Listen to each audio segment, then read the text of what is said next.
नमस्कार मेरी प्यारी लॉयल फैमिली। आशा करता हूँ आप सब अच्छे होंगे और कहानियाँ अच्छे से सुन रहे होंगे।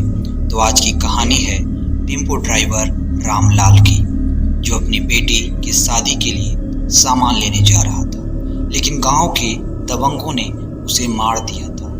तो आप एक एकांत जगह में हेडफोन लगाकर बैठ जाइए और इस कहानी को सुनिए। तो आइए शुरू करते हैं, लेकिन उससे पहले आपसे निवेदन है कि इस कहानी को आप अपने 5 दोस्तों को जरूर शेयर करें। तो कहानी की शुरुआत होती है। सुधा की ट्रेन लेट हो गई थी और घर पर अकेली माँ होने की वजह से उसे कोई लेने नहीं आ सकता था, क्योंकि उसके पिता का देहांत बचपन में ही हो गया था।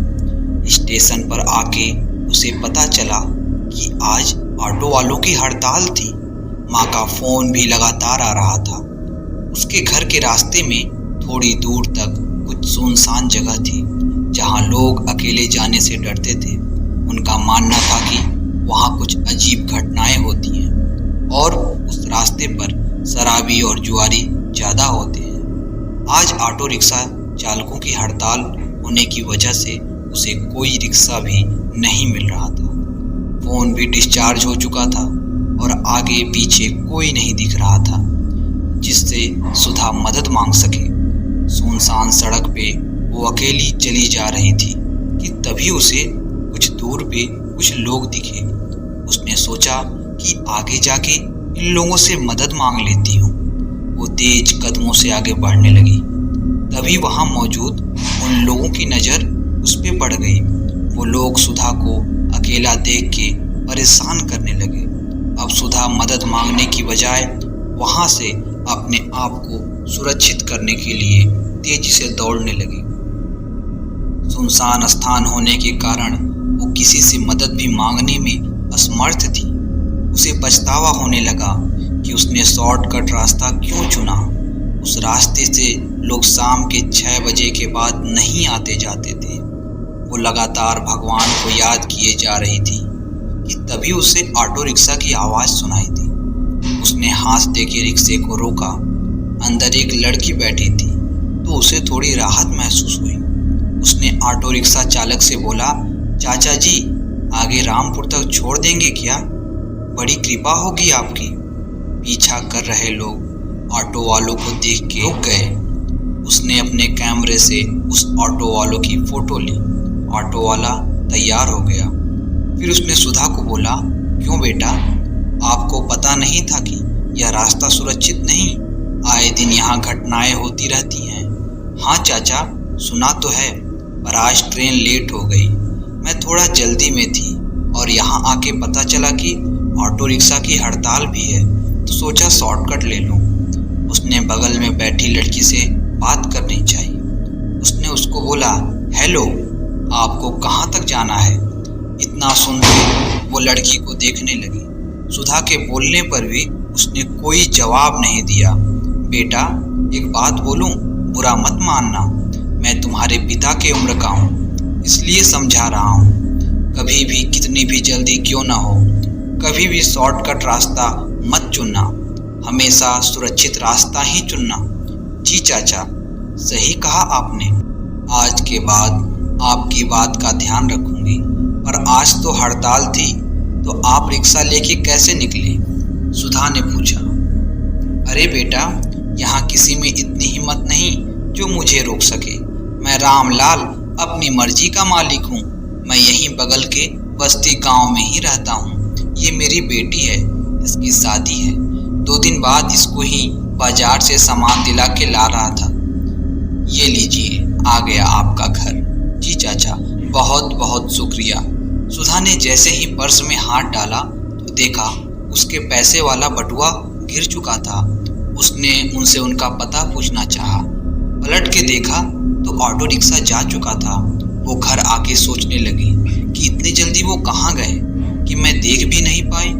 सुधा की माँ ने पूछा, बेटा बहुत देर हो गई, मेरा तो दिल ही बैठ गया था कि सब बंद हो गया है तो कैसे आएगी। उसने रास्ते के बारे में अपनी माँ को बताया तो माँ ने कहा, बेटा वो रास्ता सुरक्षित नहीं है।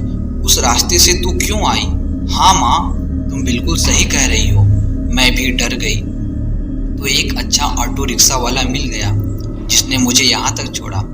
मैंने उसकी फ़ोटो ली है। वो यहीं बगल के गांव में रहता है। उनके पैसे भी देने रह गए हैं, कल जाके दे दूंगी। हाँ ठीक है, अभी चल के पहले कपड़े बदल के खाना खा लो, थक गई होगी। हाँ माँ, सही कह रही हो, बहुत थक गई हूँ, चलो। अगले दिन सुबह सुधा गांव में ऑटो वाले के पैसे देने के लिए गई। वहाँ लोगों से पता पूछती तो सब उसको आश्चर्य से देखते हुए उंगली से इशारा करते हुए आगे का रास्ता दिखा देते। ऐसे करते हुए वो एक घर के पास पहुंची जहाँ एक औरत अकेली बैठी थी। उसने उससे पूछा, चाची, रामलाल का घर यही है क्या? उसने गुस्से में बोला, हाँ। क्यों, अब क्या किया रामलाल ने? उनकी वजह से पहली इतनी परेशानी कम थी जो तुम भी आ गई। पहले ही गांव के लोग मेरे घर से कुछ नहीं लेते देते चाची, पर मैं तो पैसे देने आई थी कल के। क्या कहा? हाँ, कल चाचा ने मेरी मदद की और मुझे घर तक पहुंचाया और बिना पैसे लिए ही चले गए। लड़की, तुम्हारा दिमाग तो ठिकाने है, ऐसा नहीं हो सकता। मैं सही कह रही हूँ चाची, मेरे साथ ऑटो में एक लड़की भी थी, आपकी बेटी, आप उसी से पूछ लो। औरत ने गुस्से भरे नज़रों से सुधा को देखा। अच्छा रुको, मैं फ़ोटो दिखाती हूँ, तब आपको यकीन होगा। सुधा ने अपना कैमरा निकाला और फ़ोटो देखने लगी, लेकिन उसको कहीं भी उनकी फ़ोटो नहीं दिख रही थी।